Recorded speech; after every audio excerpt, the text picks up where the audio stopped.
We're at Cage Fighters 6 after the main event. Jay Furness, new champion. It's very, very late, maybe 1:30 in the morning. Thanks for your time, Jay. No problem. Obviously you'll be tired, but apart from that, how are you feeling? I feel good, obviously. Sometimes it takes a little bit of time for it to sink in. I mean, I've been really negative, saying, oh, you know, sorry it was a boring fight, did what I had to do.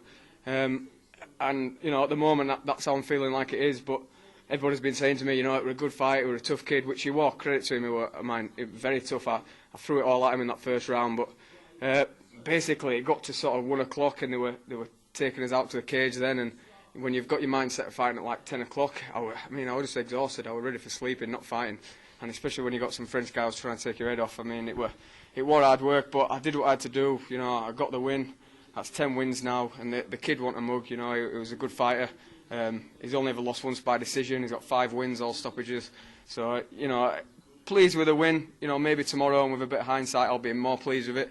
But yeah, you know, win's a win, and overall fairly happy, but just a little bit disappointed that it wasn't a bit more exciting. I brought a lot of people here, and there were a lot of people's first time at MMA.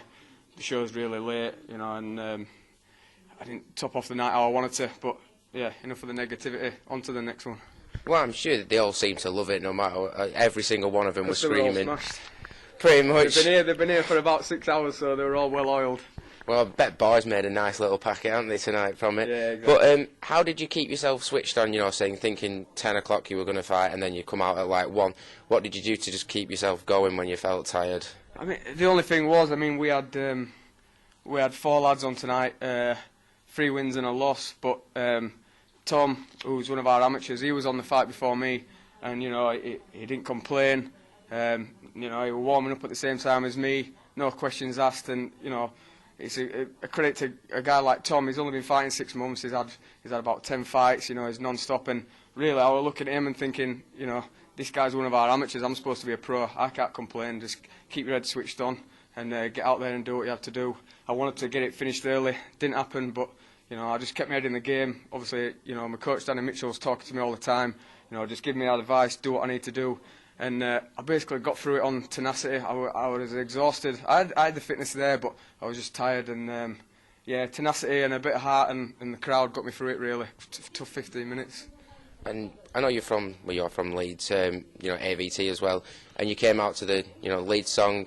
I'm not a Leeds fan, but I know it marching on. You know, just how good was it? I don't know if you can sum it up right now, to fight at Ellen Road with that song coming out and then taking the belt. Oh, it was a buzz. I mean, I felt totally flat coming out, walking out to the changing rooms, but as soon as the music kicked in, everybody started singing. You know, it just lifted me up a little bit. All my family and friends are Leeds mad. I've got some town fans as well, but we don't really talk about them. But yeah, I knew they'd go crazy for it, and I just mostly did it for them guys. And I even had a little mask, but the elastic broke on it. It cost me £3, that, and that's a waste, total waste. But yeah, you know, it lifted me a little bit, and glad just to get them G'd up a little bit so they were enjoying themselves. And keep them on the booze high as it was as well. Keep that exactly. Keep that going. I don't know if you saw it, but I got lynched at the end. I ended up, for the first time in the night, I ended up on my back. I was walking off the stage and I got jumped by about 10 of them, a bit of a pile-on. I'm there with me like trophy at the bottom of this pile-on with everybody trampling all over me. So yeah, the first time I got put on my back tonight. So first time for everything. Well, it's better being after the fight than during the fight by the guy. Yeah, and I'm glad they weren't jumping on my head. You know, it wasn't malicious. It was all friendly. Yeah. And, you know, your opponent changed, you know, it was a couple of weeks ago now. How much did you know about Pierre coming into this one? Or was it just a case of you just see what he's... Focus on your game, then when it comes to the night, just see what he brings? Yeah, I mean, I knew he was from a good team. He came highly recommended. He had a good record, 5 wins and 1 loss. And I knew he'd never been stopped, so I knew we were going to be tough. You know, he's had a better record than any of the other opponents I'd lined up, and you know, credit to him for stepping up. I think it was 3 weeks out or whatever, so you know, all credit to him. He did the 15 minutes as well, so you know, I didn't concentrate on what we were doing too much because I'd been through a few opponents and switching and changing. I just concentrated on what I wanted to do. I had a few minutes spare yesterday, so I YouTubed him, found out he was a southpaw, and but we're a little bit late to prepare for that, but we've got some good southpaws in the gym, and you know, in the end I didn't really have to strike with him anyway. I just sort of hugged him a little bit and gave him a nice cuddle from Leeds. And he'll always remember Leeds now, even though it'd be a bad memory of Leeds. It's, you know, it's a good memory for you of remembering Leeds. and I'm just blabbering now, 1 o'clock in the morning, as we said. And you know, and finally, you know, what was it like seeing Danny get that win? Was it 50 seconds he got that? A twister as well. You know, that's if you saw it, you might have still been in here. I went out to corner him.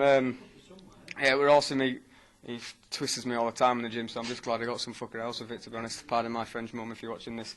But yeah, you know, Danny's always been a guy, you know, he took a fight with Kendall Grove on like a few days' notice in America, you know, at middleweight, and Kendall was 5 pounds over that, and he's just like, fuck it, I'll fight anybody. So, you know, just wanted to stuff his test, but, you know, it's a payday for him.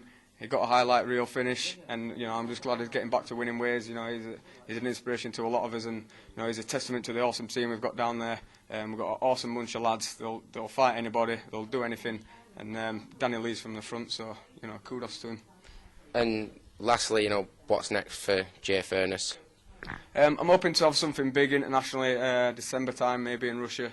I've been looking at a few different things, but you know, with what I do in UK MMA, it's kind of, I couldn't say no to fighting at Ellen Road, but it would be easier for me and not stepping on as many toes if, you know, I could just sort of take more international fights rather than domestic fights. I'm not a career fighter, you know, I just happen to be all right at it, so I'll just carry on doing it. You know, if I were getting battered every week, I'd pack it in, but you know, hopefully international fights, just, you know, more travelling, you know, more things for the old scrapbook, and, you know, I just enjoy it. Should be going to Finland next month, cornering one of our guys. If I get to go to Russia, that's amazing. You know, just building experiences, fighting at Ellen Road, going abroad, go to mad countries, and just do crazy shit. That's the plan, really.